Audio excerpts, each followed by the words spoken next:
Los intereses de Francia en México a lo largo de la historia han sido más que evidentes. Ya apenas reconocida la independencia por parte de España, la flota francesa apareció en las costas mexicanas, exigiendo el pago de unos pasteles, lo cual no era más que una excusa bastante torpe para justificar una intervención y adueñarse de territorio mexicano. Años después, se volvería a intentar otra incursión, esta vez interviniendo el país para colocar a un emperador en el poder, cosa que tampoco funcionó. Sin embargo, Napoleón III, la mente detrás de la segunda intervención francesa, no se fue con las manos vacías, pues ordenó que Francia tomara posesión de la isla más alejada de México, Clipperton, o la Isla de la Pasión, que sigue en su poder hasta el día de hoy, habiendo sido Porfirio Díaz quien más tomó cartas en el asunto para recuperarla. ¿Cuál es su historia? Antes de empezar, si eres de la Ciudad de México o Puebla, Main Watchers te regala 30 minutos de Scooters Mobo. Solo descarga la app e ingresa el código Main Watchers. Esperamos que lo disfrutes tanto como nosotros. La isla Clipperton es en realidad un atolón. Esto quiere decir que su zona central está casi totalmente ocupada por un extenso lago, que por desgracia tiene una acidez demasiado alta, haciendo que su consumo sea imposible para los humanos. Está ubicada a más de 1100 kilómetros de Michoacán, su punto más cercano a tierra. Fue descubierto en 1520 por Fernando de Magallanes, quien la incorporó al extenso imperio español, aunque nunca fue habitada. En 1711, un par de capitanes franceses fueron a parar al atolón, quienes la renombraron como Isla de la Pasión, y desde sus embarcaciones, o sea, sin poner un pie en ella, la reclamaron como propiedad del Imperio francés. Cuando México consiguió su independencia en 1821, siendo el sucesor y heredero de la Nueva España, se convirtió en el propietario del atolón, que incluso es mencionado en la Constitución de 1824 y 1857 como parte de la República Mexicana. En 1858, Napoleón III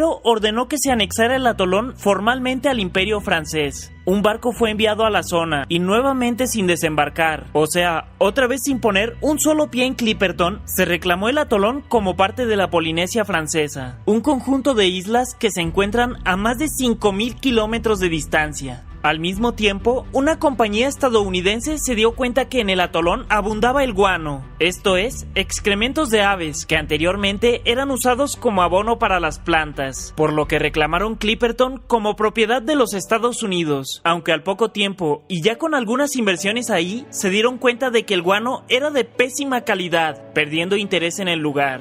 Ya para finales del siglo XIX, Inglaterra compró los derechos de explotación de guano y llegó a un acuerdo de cooperación con el gobierno mexicano, entonces encabezado por Porfirio Díaz, que no estaba dispuesto a cederle el atolón a Francia.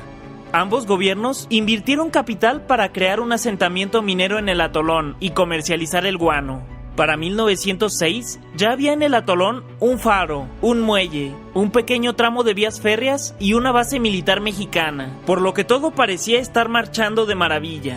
Cada 2 meses partía de Acapulco una embarcación repleta de víveres y recursos para la población del atolón, que entonces se componía de mineros, militares y sus familias, sumando poco más de 100 personas. La mala calidad del guano provocó que la compañía inglesa quebrara en 1908, y para 1910 ya solo quedaban en la isla los militares mexicanos y sus familias, siendo el inicio de una pesadilla.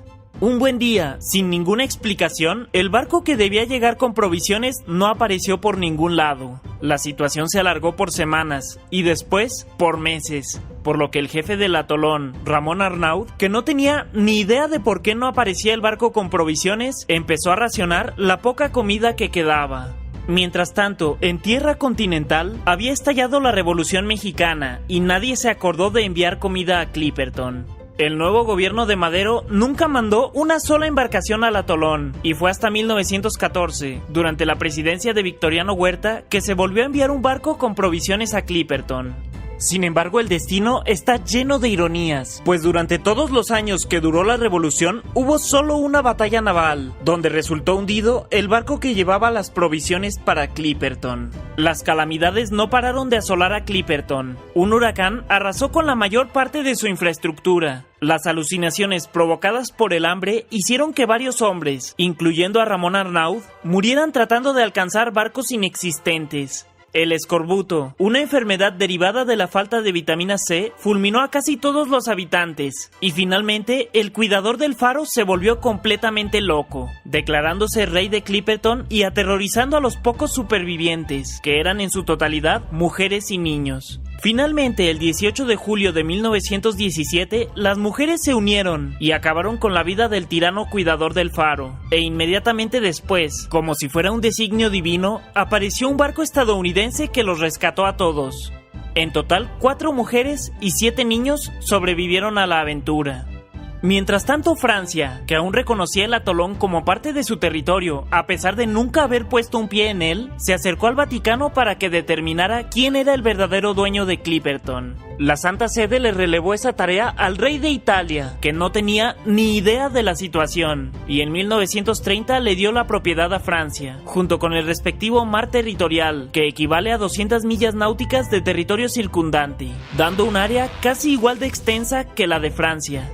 Desde entonces, México se olvidó del tema y nunca volvió a mencionar el atolón, que solo es visitado eventualmente por algunos científicos o náufragos que tienen la desgracia de caer en este territorio, donde sencillamente no hay lugar para el hombre. ¿Debería México revivir la disputa por este desolado atolón o continuar como hasta ahora y evitar problemas con el gobierno de Francia, que es uno de los principales inversores extranjeros en México? ¿Qué piensas al respecto? Para mí, Watchers, yo soy Snooty Aaron. Tenemos una cita todos los jueves a las 8 p.m. en este canal, así que suscríbete y activa la campanita para que descubras, junto con nosotros, los secretos que nos oculta la historia.